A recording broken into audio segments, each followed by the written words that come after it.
The Lexus RX is a bit of a trendsetter. When the first generation debuted back in 1998, it was considered one of the first luxury crossover SUVs.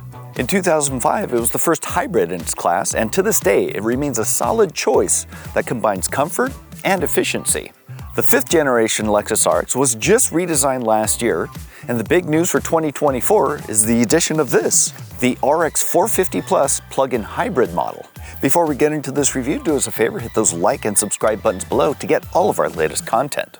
Personally, I think the Lexus RX's exterior styling is a bit disjointed. A lot of it comes from this oversized grille that oddly starts up here with this strange lattice work. It's less of an issue in this darker gray paint, but lighter colors tend to accentuate the awkwardness here.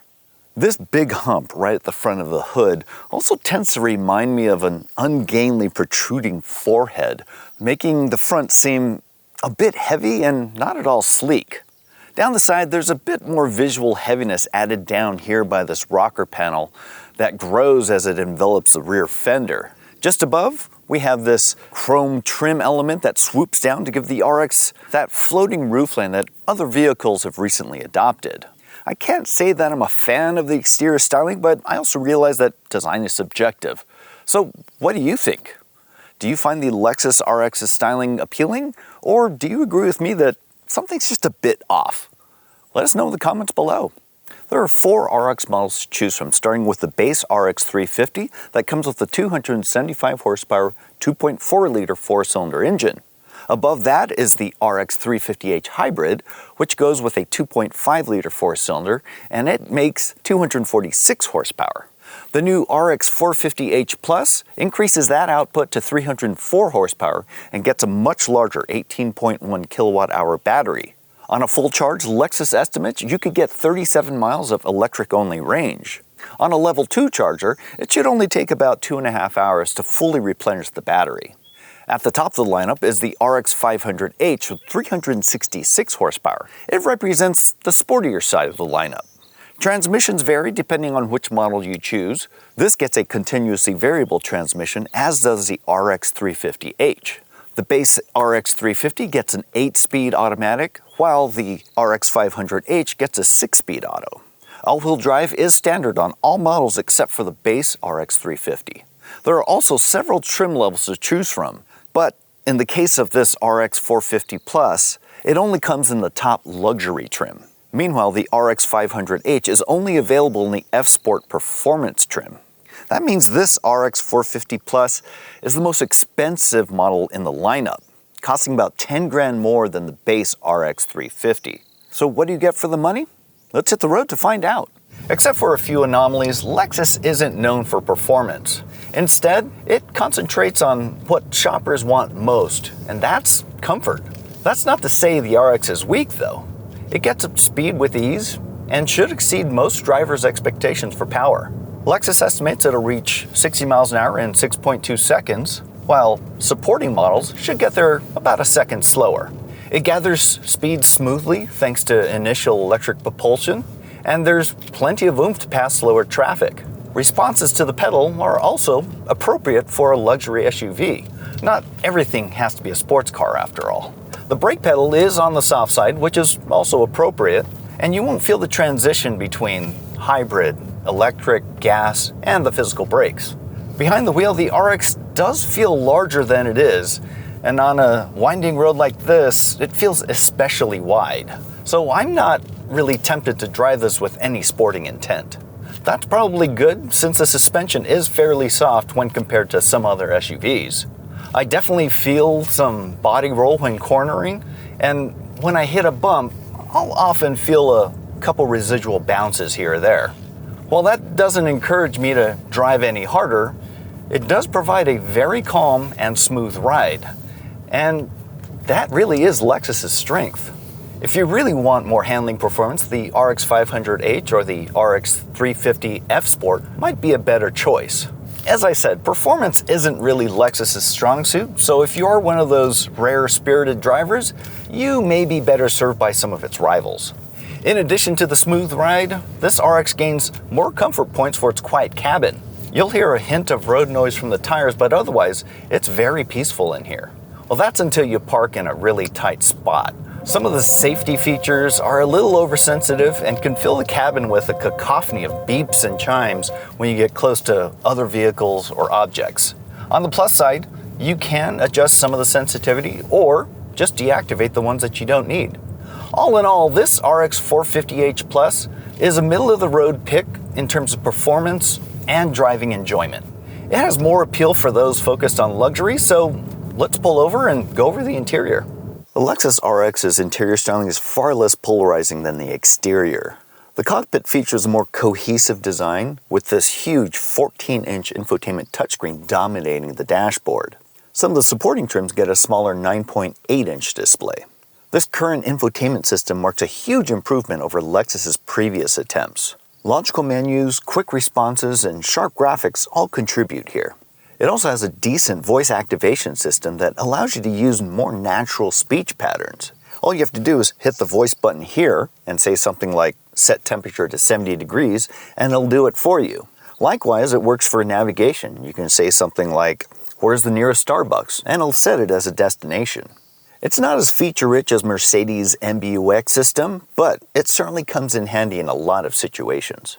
On the steering wheel, we have these multifunction touch pads that you can toggle between phone and audio on the left side, and you have cruise control and other settings on the right side. And then when you touch the pads, a little diagram shows up in the head-up display to show you what each button does. It's not as intuitive as some other systems, but in a very short time, I got really used to its operation. One thing that does bug me though is the track skip button. You can't just hit it once. You actually have to touch the button to bring up the display and then hit the button. Doesn't really make a lot of sense to me since you already have to be pretty deliberate with your button pushes. The available Mark Levinson surround sound system delivers really punchy bass and crystal clear highs, making it a solid option for audiophiles. As far as materials go, there's a lot to like in this top trim RX. These faux suede inserts in the door, in the seat, and in the roof pillar add a welcoming and warm feeling to the overall interior. Most of the plastics have a good sturdy feel to them, but I have another nitpick with some of these simulated wood accents. They look pretty good on their own, but they're not all that convincing as a bamboo veneer. On top of that, they don't really match the wood that's on the steering wheel, which kind of irks me. In terms of storage, the RX is adequate. I have this wireless charging tray down here that fits my oversized Plus phone. You also have this tray here above with these two USB ports. Apple CarPlay and Android Auto operate wirelessly, by the way. The cup holders can hold some fairly large drink bottles, and I also have this double-hinged armrest here. I don't really see how that's useful as opposed to just a regular one, but it is fairly sturdy and it doesn't rattle when you're going over bumps. Underneath, the bin is fairly deep too. The door pockets are about average in size, so that means you should have plenty of space for all your personal effects. But what about passengers? Let's check out the rear seats. As you can see, I have plenty of headroom and legroom back here.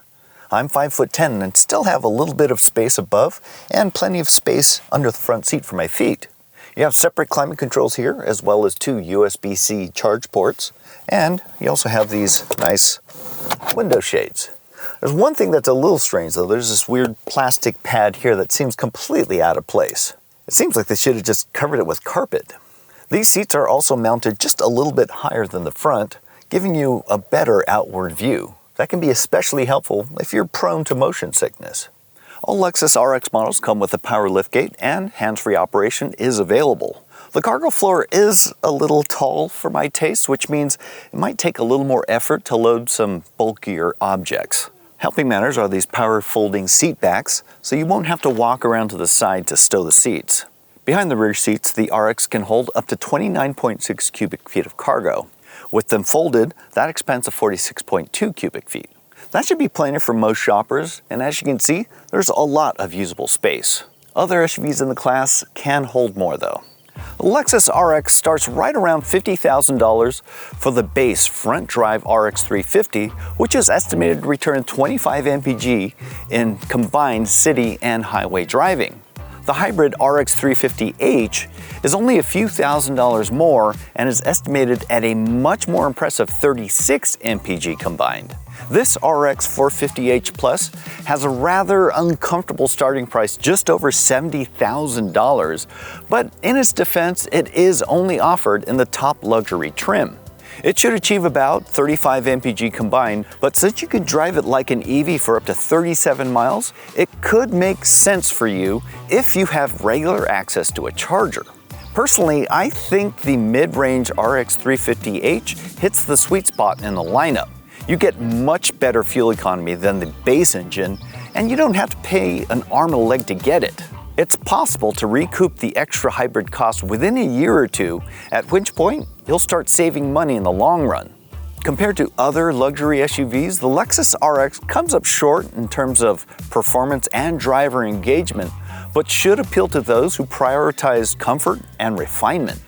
This plug-in hybrid and the supporting RX 350h gain a big advantage for fuel economy, making them standouts in the class. Other plug-in hybrid alternatives include the Audi Q5, BMW X5, and Volvo XC60. Among these, the BMW X5 holds an edge for its 40-mile EV range and its sportier performance, but it costs even more than this Lexus. But what would you do if you were looking for a hybrid or plug-in hybrid luxury SUV? Would you go for the plug-in hybrid or the RX 350h? Or would you go for the BMW, Audi, or the Volvo? Let us know in the comments below. As always, thanks for watching, and don't forget to hit those like and subscribe buttons below. We'll see you next time in the next review.